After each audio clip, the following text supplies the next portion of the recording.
Hello, my name's Mark Cousins and I'm a filmmaker. I'm best known for the story of film, and I made Women Make Film, Big Histories of Cinema. And I'm talking to you from Edinburgh, Scotland, the capital of Scotland. And I'd like to say, first of all, hello to movie lovers of Montenegro. I've never been to Montenegro, but I've been in the countries around it, and I've long wanted to go. So I know you're great movie lovers there, some of you. So thank you for listening to me.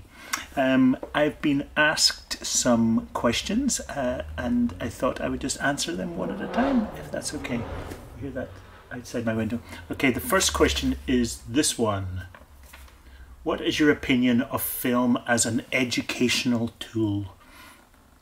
I think cinema isn't really about learning.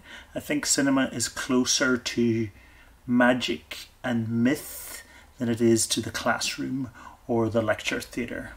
I think cinema isn't at all good at teaching us about the most painful things in life. Those of us who know what war is know that cinema can never make us feel the intensity or the fear of war. It's too safe. But cinema is very good at teaching other things. It's very good at making us feel what it's like to stand in another place, to lose ourselves, to not be the center of our own universe. When I'm in a movie, I sort of forget who I am, what social class I am, what gender I am, what sexuality I am, everything. And I sort of get into the mind of other human beings. And getting into the mind of other human beings is surely educational in its broadest sense. The next question is this one. Where does your passion for film lie? In writing, directing, or analysing? My passion definitely lies in directing. See this thing here? This camera, this frame. I love filming. I don't love being on camera. I love being behind the camera. And I love imagery. At school, I was not good at writing or reading, but I was very good at imagery, at visual thinking. And so it's the filming aspect itself, the turning the camera on aspect, which I love. And when I'm actually filming, I feel I'm sort of in a zone, the way that sports people say that they're in a zone. I feel a bit hypnotized by the filming process. Question 3. Who was the biggest film influence from your early age?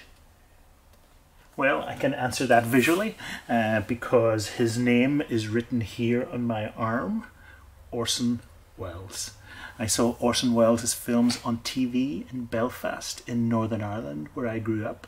I came from a sort of working class family, not a lot of culture, not a lot of books, but there was TV, and on TV I saw these Aladdin's caves, these jewel-like Baroque cathedral films, and they were directed by Orson Welles. And that Orson Welles made me understand that cinema was about visual thinking, and it was about ideas and story together. And I ended up making a film about Orson Welles, and in fact I'll show you something.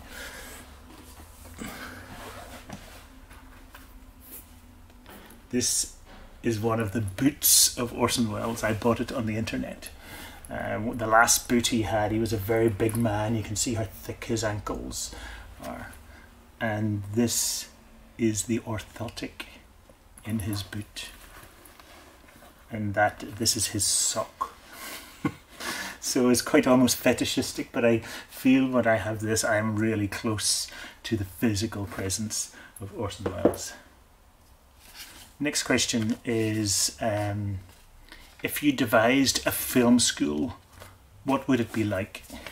Well, I sort of have devised a film school, to be honest. I did something online called 40 Days to Learn Film. 40 Days to Learn Film. And I imagined, what could we learn about cinema in 40 days? It's still there online. For me, a film school, my ideal film school would have no walls, no seminar rooms, no lecture theatres. It wouldn't have a building at all. You learn film in the world. You learn how to make film by responding to the sensory feeling of being alive. The sun is getting dark here, and that moment when the sun gets low and the light is twilight is magical. Perceiving that is filmmaking. Realizing working in places where you've never worked before, whether it's a refugee camp or a food bank or something like that. This is learning to make cinema. Understanding the complexity of the world, the social complexity, the political complexity, the spiritual complexity, the aesthetic complexity of the world, I would say. So experiential. For me, a film school should be experiential. You need to feel exhausted at the end of the day when you're learning to make film. Have you seen any old Yugoslavian films? Have I seen any old Yugoslavian films? Yeah, I mean, I have. I haven't seen loads, but I have seen some of the films of Lordan Zafronovic, and I think he's great. I think, yeah, really great filmmaker. I saw a film called Handcuffs by Christo Papic, I remember, black and white film. And I think it was made in 1969, and I thought it was fantastic. I remember in particular there's a rape scene where the man forces himself on her and then he crawls with his fingers on top of her, and it's like he's an insect or something. So that's very good. Of course, I like the films of Dusan Makavejevic. I like the sort of daringness of them, their sort of playfulness, etc. So that is very good. What other older Yugoslav films? I've seen lots of Balkan films, so maybe this comes in my next question. The last question, number 6, is what are your favourite Balkan films? Now, I presume if you consider the Balkans, you can consider all the former Yugoslav countries, like Bosnia, for example. And of course, I've seen No Man's Land from Bosnia, and I've seen some of the great documentaries made in Bosnia. From Romania, I like lots of Romanian films. I like a female filmmaker called Malvina Urseanu. I like her work. More recently, Radu Juda made an amazing film called I Don't Care If We Go Down in History as Barbarians, which I loved. In Albanian cinema, I like Albanian cinema, and I particularly like the films of Vinka Jeljaskova. She made a number of films with children, and my friends in Albania introduced me to her, and I like her work. In Bulgaria, of course, I like the Goat Horn, both Goat Horns, these classic films that many Bulgarians think are some of the best ever made. I also like the films of Binka Jeljaskova, another female filmmaker.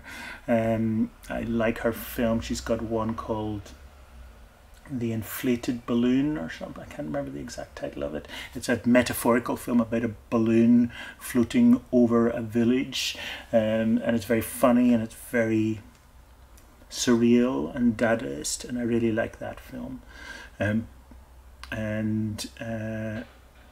Yeah, loads. Do we include Greece in the Balkans? If so, I like some Greek films, you know, very much. Of course, the most famous Greek filmmaker abroad is Angelopoulos, and I like some of his films very much. So that's the last question. So I am sure I haven't said anything too interesting here, but I'm pleased and honoured to be asked to talk to you and share some of my thoughts about cinema. Cinema, after all, is an international language. You might not have been to my country, and I might not have been to your country, but we've all been to the planet of cinema. It is a universal place. A place with no rules. Those of us who love cinema, we all belong to this place of no rules, no control, of absolute liberty visual liberty and personal liberty. So your films are my films, and my films are your films. Good luck, and thank you very much for listening. Bye.